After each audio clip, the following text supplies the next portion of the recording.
Thanks, Jason. Well, the holidays are going to be very different this year, always filled with lots of joy, with a tiny side of anxiety.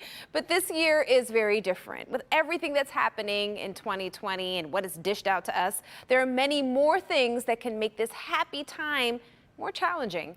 To help us navigate these especially just different times is our friend Ronnie Hormel, therapist with Birmingham Maple Clinic, back with us. Thanks for joining us again for the second hour and sharing your sage advice. So let's start with hosting, possibly your first holiday dinner because you can't go to your usual gathering.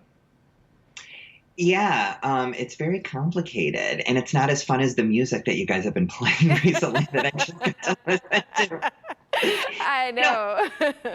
and everybody's feeling a little uncertain as far as what they're comfortable with. So, I'm hearing that a lot from my patients and a lot from what people are thinking as they're planning a party. Like, wait, what am I comfortable with as far as Mhm.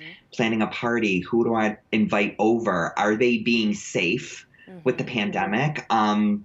What are my boundaries this year? It's so different from what it's been before. Yeah, so got to really think about it. So now let's talk about holiday envy. Now, you and I Yeah. have talked about social media and the impact that it can Yeah. have on people. It can make everyone's life look better than yours. So how do we manage this? So unfortunately, this year it's even more complicated Yeah. because before, we were on Pinterest, we're on social media, and we were seeing all these things people were doing and feeling like we should be too. Hmm. That's still there this year. And then there's the pandemic problem where people are feeling guilty about, oh my gosh, I've always had these parties, or I said this year was my year to have Thanksgiving or Christmas or Hanukkah, and now I don't know if I'm comfortable doing that. And then they're having a lot of guilt about, oh my God, I should, or I need to, or what are people going to do if they're not able to attend my gathering that I said I would do or that I typically do? Yeah, I think there's just so many feelings. Now, here's Mhm. something that I think that I can relate to, and a lot of people that I know who live away from their families. What about being that left out family member? Everyone can't travel, so you may be the loner stuck far, far away from your loved ones.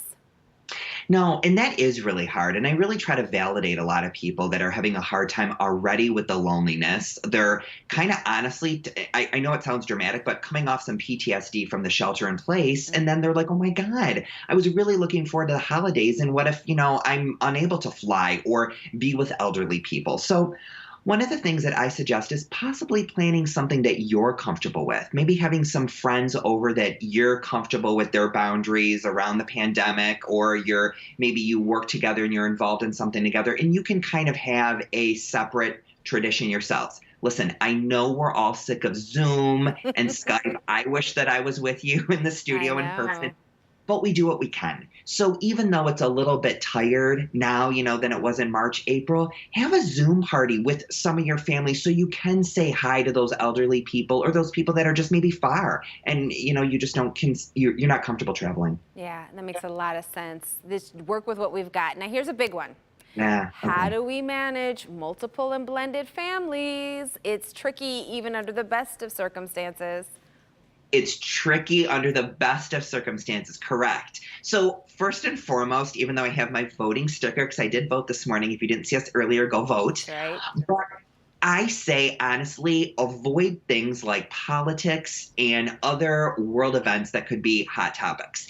And really always assess what works for you right now. Okay. So, I tell people when we're dealing with stress, like living in a pandemic, possibly numbers going up, et cetera, we may have to shift what we can do and what we're comfortable with. So that might affect a lot of things, volume at work, activities we do. And it also might say, you know what? I don't know if these certain family members are healthy and good for me right now. And if you decide that you still think they are, I don't think it's a problem at all to send out a text or an email and say, listen, I'm really excited to see everybody. This is what I'm comfortable with. Hmm. This is what I'm comfortable talking about. And I'm kind of asking, maybe you quarantine for 5 days or something before coming to my house. It's up to you. I would talk to your doctor, look at CDC website, and just look at your own family patterns. And don't be afraid to change your boundaries and what works. That's right. I love that. That's the best advice you always give. Don't be afraid of boundaries.